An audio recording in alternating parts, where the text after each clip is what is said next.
Good afternoon, everybody. Good to have you here. Whoops, I scared some of you, didn't I? It's always, don't be afraid of speaking publicly, because when you're from this position looking out, it's always a wonderful sight. It really is. You should challenge yourself to do it sometimes. But good morning to you. It's really wonderful to be here. I'm Wilma Smith, and I'm honored to be a part of this organization. It truly, as you find out more about it truly is something to spend your time with and learn more about. And that's part of the reason I'm here, to give you a little background, first of all, on the foundation and AVA and what's going on here. The A.C. Cassirer Foundation actually came out of tragedy, and AVA's been working on this for more than, in building up to it, I guess I should say, for more than 40 years, if you think about that, working and helping and building and growing, and this is a culmination of a lot of that work. In 1979, to give you a little background on it, Ava was a social worker for teens in the greater Cleveland area. At that point, she was exposed to radiation. She was bound actually for New York on a business flight, and the plane flew directly over 3 Mile Island in New York the day after there was a nuclear accident there, which obviously had potential for causing a problem. 6 months later, her body actually started showing some exposure to that. Blisters and burns found themselves on her body. The impact of the exposure has actually been a constant companion to her all this time. Ava is passionate about the world, and specifically right here in the greater Cleveland area, is trying to make it a better place because she does care so much. From 1969, going back in time and building your understanding of Ava and the kindness and the good work she's always done, when she was working as a social worker, she was helping troubled teens as well with drug addiction problems. In 1971, she was involved in the first group home in Cleveland, organized under the Westside Ecumenical Ministry. In 1980, the work continued. She turned her passion for helping the vulnerable to working with adult protective services, investigating cases of abuse, of neglect, and exploitation of the elderly. Her knowledge and interest really in the social issues caused her to be involved in the development of many government policies that pertain to her work. It's really the combination then of her experience as a burn survivor and her passion for the vulnerable that was the engine that generated this entire idea for the A.C. Cassirer Foundation. Named for Ava and her father, Claude, A.C. Cassirer Foundation intends to provide funding in several areas. Number one, it's going to be for burn survivors by working in cooperation with organizations like this wonderful hospital we have here in Cleveland, Metro. We are so glad to have this facility and proud to have it here. The A.C. Cassirer Foundation intends to provide funding that will help in the education and treatment of burn survivors. Of particular concern will be those who, like Ava, have experienced exposure to radiation. Number two, Ava's concern for children and teens, that you heard the background there, will also be addressed through the Foundation's work. The Foundation has a vision of facilitating the ability of children to attend camps for burn survivors. Such programs will help children come to terms with the consequences of burns and learn how to live full and productive lives. Number three, a third area of interest for the Foundation is helping to create systems for healing, involving holistic techniques that would address the spiritual as well as the physical issues of traumatic burns and injuries. Which brings us to this point, why we are all here. These goals are going to be met through an Ohio nonprofit, federally tax-exempt organization that is known as the A.C. Cassirer Foundation. As I said, the foundation was organized, to give you a little background on this, as an Ohio nonprofit corporation back on September 23, 2011. It has applied to the Internal Revenue Service for recognition as a tax-exempt 501(c). The application at this point is pending, but should be coming in the next month or so. The foundation intends to raise funds through charitable contributions of money and stock, charitable bequests and gifts of personal property, which you'll be hearing more about, and resale, all subject to Internal Revenue restrictions and directives. The butterfly, appropriately enough, is the foundation's symbol. Through the pain and cocooning of burn treatment emerge thoughts and ideas of passion and dedication to help create a better world for others who are similarly impacted. You're going to find questionnaires, and many of you have been filling them out on your packets there on your tables. If you haven't filled it out, please do. The information is going to be so helpful. All right, you might be saying to yourself right now, why should I get involved? Why would I want to do this? Lots of reasons. One of them is you're going to meet new friends. You're going to make really wonderful new friends, and you're going to feel good about yourself for the good things that you've done for so many people who might not get the help and concern and care. Hello, everyone. My name is Greg Sanders. I am the Executive Director of Development here at MetroHealth, and had the opportunity a couple of years ago to be introduced to Ava and Trina. And I have the distinct honor today of introducing Ava, who is not able to attend today's event, but she is on our speakerphone conference line right here. And she wants to say a few words to the group, and then she's going to introduce a very special guest. Thank you so much for coming out today and learning more about MetroHealth and our burn unit. Good morning. Good morning. Good morning. I'm so grateful you took your time today to attend the second meeting of the AC Cassirer Foundation. I would also like to thank my foundation members as well as the team of specialists from Metro. In life, fate can create moments of special value. To truly understand any situation, personal experience enhances our knowledge. We can then know through physical, emotional, and spiritual components the intensity of what we are experiencing. Friday, Kelly Gordon, a college professor, spoke with me regarding an incident last week in her life that changed her life in a moment. She's a burn survivor. I will now introduce her to you. Fate brought her to us today. Kelly, welcome. Thank you, Ava.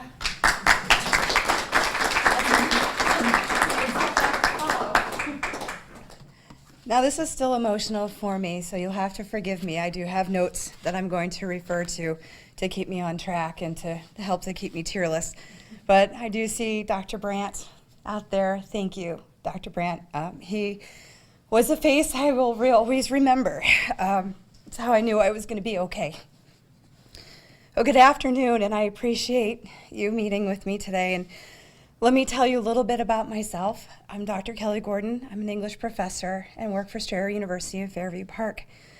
I was asked by Ava to share with you my recent and firsthand experience with Metro's burn unit. On June 8th, 2012, I was accidentally burned by an outdoor campfire. I was life-flighted to Metro, where I was hospitalized for 2 days in the burn center. And now, 2 weeks later, I stand before you recovering from first, second, and third degree burns. What have I learned? I've learned that life can change in a flash, and pardon the pun, but it can. Life is funny and made up of miracles and blessings and tragedies. I thought my life had changed on January 31st when my daughter was born via emergency C-section. I thought it had changed when on March 1st I lost my gallbladder. Then I thought it had changed on March 29th when my father-in-law passed away due to pancreatic cancer. But on that day in June, I realized I hadn't really, truly thought about life. And spending a rare, stolen, and quiet moment with my fiance, we decided to have dinner on our patio.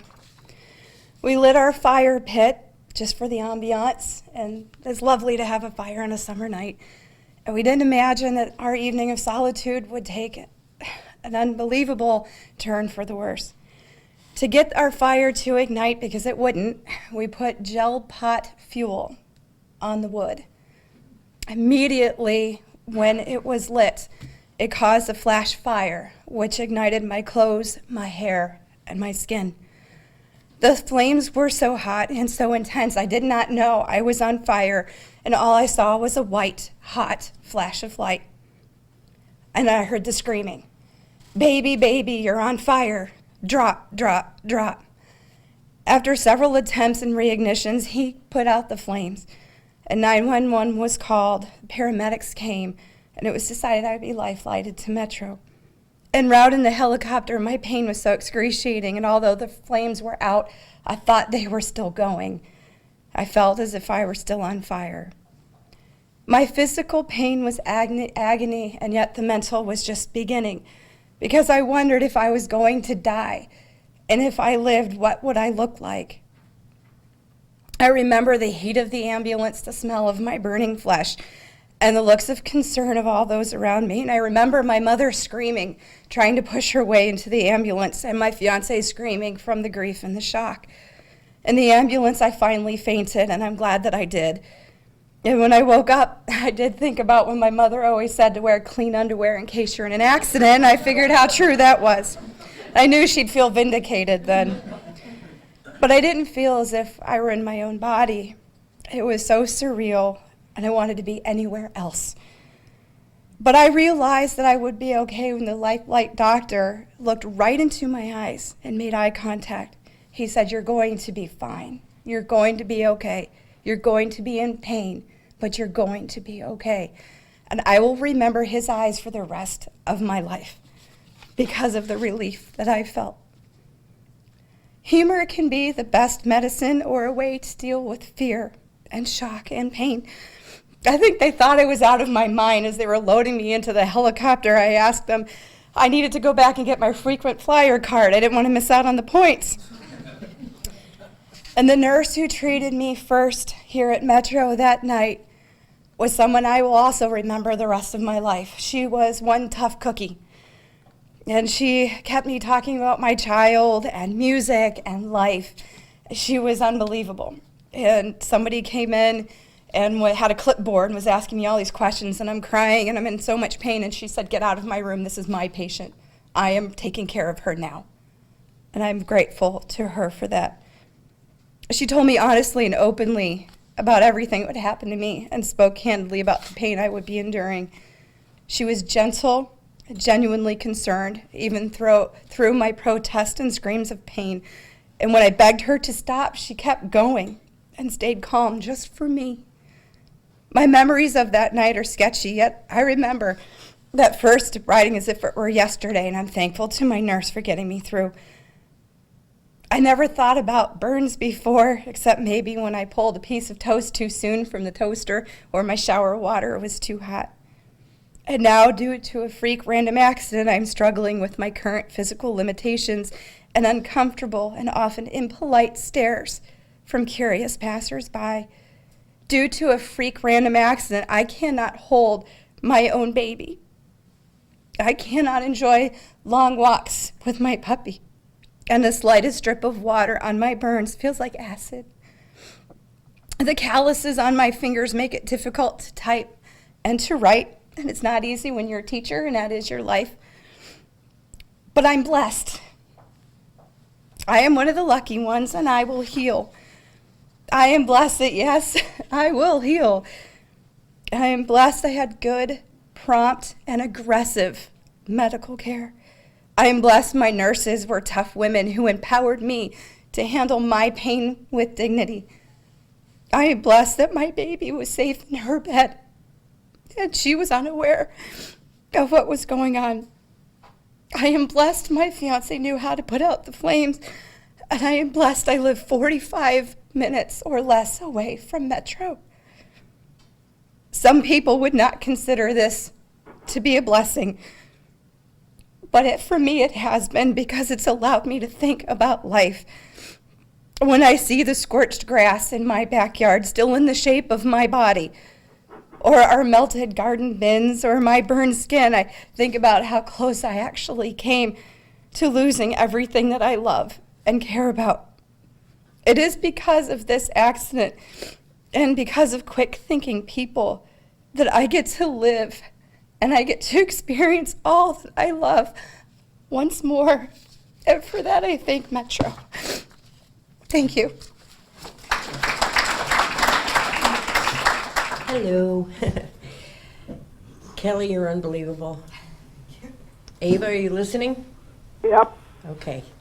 Anyhow, I want to thank everybody for coming here today. As you know, I've been Ava's caregiver for over 12 years. It's not an easy task for myself or Ava. When two women live in the same home, and one is in severe pain and the other one is a caregiver, it becomes difficult. But I would rather be the caregiver, even though I get tired, I get sometimes ornery. It taught me a lesson, and I became the person I am today because of Ava, and that's why I'm here, because of Ava Cassirer. I thank everybody. It's unbelievable. Dr. Frediani, Dr. Brandt, Dr. Jaller. Again, I cannot believe I'm in the same room with you, working with you. Whoever thought at Heights High I'd be doing this, right, girls? But we're going to do everything we can to help this foundation grow so we could work with Metro Burn Unit. Now, I, myself, Ava, and Bill have 3 showrooms. Donation center is going to be the new way what we're going to do. People here say, well, how could we help? I'm not here for someone to write a check. We are going to open up Cleveland's largest donation center of high-end. We are going to be able to donate, give tax appraisals. We're going to work with consigners if they don't want to donate. We're going to be able, Spaces, our showroom with Ava, we're going to give back our percentage to the donation center and Ava Cassirer Foundation. So what could you do? If you have a friend, if you know anybody that wants to donate anything, we will give free tax appraisals. If someone wants to consign, we will have the consignment showrooms from Spaces giving back to the donation center. You could mention to your friends that, yeah, you have a set of sterling, or you have a beautiful couch, or whatever, a painting, a bronze. That's what I want you to do. Talk to your neighbors, your friends, to see what, you could give to us. Other than that, Emily, thank you again. Where are you? For putting this together. Whoops, Greg, thank you. He's been amazing. The 2 of us with Ava, we put this together, and with a lot of hard work, over 3 years of putting this together. So I think I have everything. If anybody wants to ask any questions on anything, Dana. What? Dana. Oh, Dana's not here. Oh, excuse My me. granddaughter was supposed to be here. She's going to be, she is the assistant to the president, but I think she didn't feel well. And in the near future, she'll be the CEO of the foundation. The cute part about that is that when she was 2 years old, she used to go around and hit everybody. And she used to walk up to Ava and she used to go, boo-boos, boo-boos. Ava was the only person that she just completely would not hit. So anyhow, so now you know that that's Ava's little special girl. Right? Oh, yeah. Okay. Any questions for me? Okay, on the paperwork, if what I'd like you to do, if you would fill it out, only Ava and I are the only ones that are going to read it. If you want to help with the donation or anything, and if you write anything on there, it's not written in stone. You could do whatever you want. So, I think that's it. Thank you. Wait. And I have to thank Wilma and Tom, because when I first mentioned this to them with Ava, they said to me, anything you want, we're here for you. And let me tell you something, I thank them. You have no idea what the 2 of you, mean to me. Thank you. So before you hear from Dr. Brandt and Dr. Fradian and Dr. Jaller, this year MetroHealth is celebrating their 175th anniversary of providing care in the community. So we're going to show you a very short video that kind of highlights where we've been and where we're going. Quality health care. Some hospitals in our community have been providing it for decades. A few have been at it for 100 years or more. but only one hospital system has been providing quality health care to Cleveland for 175 years. Since its early days as the city infirmary, MetroHealth has grown and evolved with Cleveland, providing expert medical care to those who need it most. When the hospital opened its doors in 1837, just 1 year after the city was incorporated, it was to a population of 6,000 people. Over the next few decades, the Industrial Revolution and a booming steel industry brought growth and prosperity to the city, and MetroHealth grew and evolved right along with it. By the turn of the century, MetroHealth had become a training ground for medical students and nurses. Its affiliation with Case Western Reserve University gave physicians access to the latest medical advances and broadened their opportunities for teaching and research. In 1970, MetroHealth took a giant step forward in the treatment of burn injuries by establishing its burn unit. Much has changed in 175 years, yet one thing remains constant. Metro is guided by the belief that accessible, quality health care is a basic human right, making it the compassionate community lifeline for those who need it most. Cleveland's story is MetroHealth's story. Together, they have shared hardship and victory, good times and bad. And as MetroHealth sets its sights on the next 175 years, it is with the expectation of a healthy, bright, and better future for all of Cleveland and Cuyahoga County.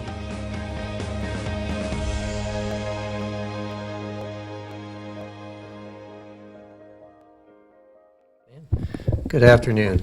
I'm Chris Brandt. I'm privileged to be the chair of the Department of Surgery here at MetroHealth, to be able to work with really an amazing, incredible group of professionals to provide outstanding care. So I'm just adding my thanks to you to taking your time out today. I had the privilege of sharing a few corned beef sandwiches with Trina and with Ava over the past year, and it became pretty clear that their vision and their passion for what they saw from this foundation was completely in line with what we do here at Metro and at the burn unit. As you heard in the video, the burn unit was started in 1970 by someone you're going to hear from shortly, Dr. Richard Fradian. He was just sort of told, well, let's start a burn unit. It was the 6th burn unit in the United States, and has really evolved because of his skill and passion and interest in the total healing of a patient, not just the management of their burn wounds. And I couldn't have said it more from Dr. Gordon. I wasn't planning on seeing her today. But to heal patients from burns requires not just doctors, it requires an entire team of dedicated professionals. And the amount of resources that it takes to really do this well is phenomenal. From the nurses down to the therapists, down to the environmental service people.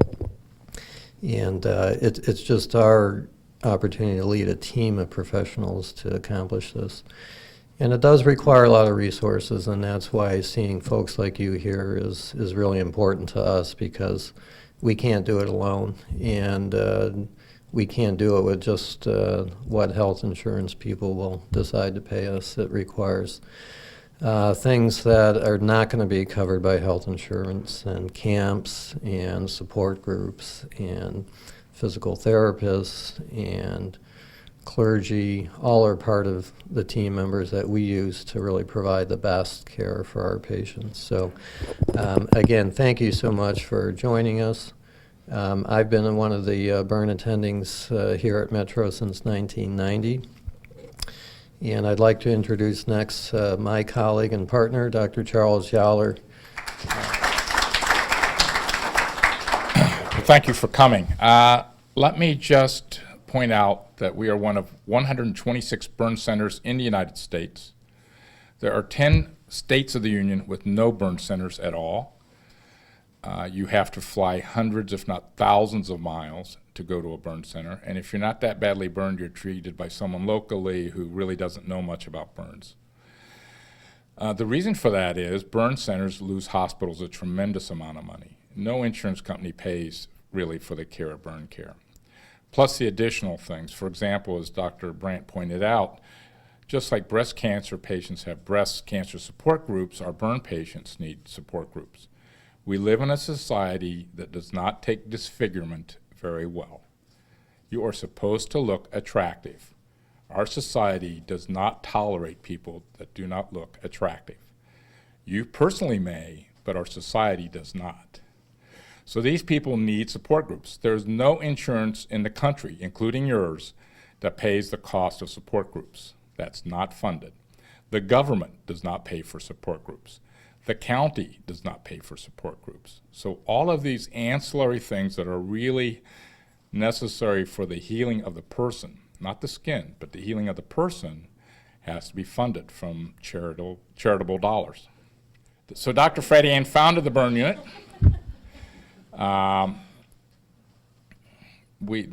It really is a burn team. The typical physical therapist, for example, cannot treat a burn. You need to be specially trained. The typical occupational therapist can't treat a burn. You have to be specially trained. So that's why hospitals such as the Cleveland Clinic and University Hospital, if they see a burn, send them over here. It's not that they have bad medical systems. They don't have the system. They don't have the team that's been specially trained to treat a burn. And that's what you need, a team where every single person has special training in burns. And that's what we offer the community. Dr. Freddie Ann. Hello, Ava. Hi, how are I you? hope you're feeling well this morning. Yes, I am. You have a room full of very wonderful people here who are anxious to hear from you as they are to hear about MetroHealth. Wonderful. Yes, indeed. I don't need to say very much more. Everything has been said. Perhaps one thing that hasn't been said is that through the history of this hospital, all the things, the pioneering things that we have done, and I dare say, I could give you a whole list of things that were done as pioneering. There's something in this hospital that has existed since its very foundation. It's called the Metro Spirit. There is something special about this place. I've worked in many other hospitals. There's something special. And part of it is because we treat the poor. And we treat people that are marginalized in our society. We open our doors to people on the basis of their need, not on the basis of their wealth. And let me tell you, a lot of the things that we deal with affect the poor in a disproportionate way because of the houses they live in and the lack of education they have and the lack of resources.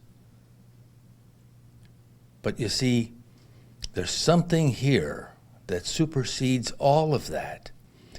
Once you get involved with this, it's like I can't say an infection, but you get infected with this spirit. And I have people who have been here years and years and years ago who still, when they see me, talk about the Metro Spirit. They can never get that out of their system. I'm so happy for you folks because you're in the process of being infected with the Metro Spirit. I mean that sincerely. And you will find that it is very ingratiating, that you will feel something special. It's okay to give money. There's all kinds of charities, as Dr. Jaller mentioned. There's all kinds of worthy causes in the community. But I predict that you will get a special grace, a special feeling of self-esteem when you help MetroHealth help the people that we help. There is a commitment in this institution that if you're here, it's palpable. I mean, Dr. Jaller didn't mention, he talked about the team, but we have nurses that have been on our burn team for 30 or more years. Therapists that have been with us 30 years. People don't leave. People, and it's, let me tell you, the burn unit is probably the toughest place in the world to work. Not only is there no margin for error in treating those patients, but all the caregivers are inflicting pain on the very people they're trying to help. Exercising joints that hurt, making people stand when they absolutely don't want to, forcing them to eat prodigious amounts of food when they feel like the worst case of flu you ever had. And you're saying, you gotta eat, are you kidding me? All of these things that are going on where everyone is hurting the people they're trying to care. But what makes the unit special is the way it's done. It's the attitude that it's done. You have to be tough. The nurse is tough. She had to get that wound clean, because if she got it clean and it was maintained properly, it wouldn't get infected and it would heal. That's her job. Now, she knows that, but the patient doesn't. Patient is saying, please stop, please stop, please stop, it hurt. Yeah. Well, you do that every day and you keep coming back to work 30 years. There's a commitment that is just indescribable, and that's that spirit that captures you. So I'm so happy that you have decided to investigate being a supporter of MetroHealth and the patients that we serve.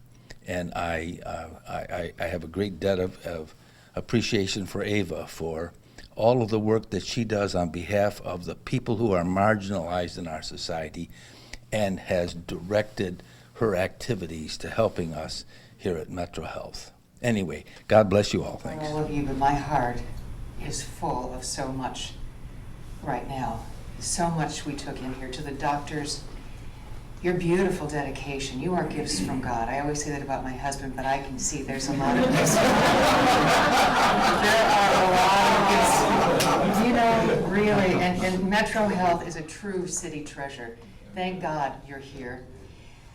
If you needed reasons to be a part of this, I think you have so many now, and you too are full of so much information and heartfelt information. Like from Dr.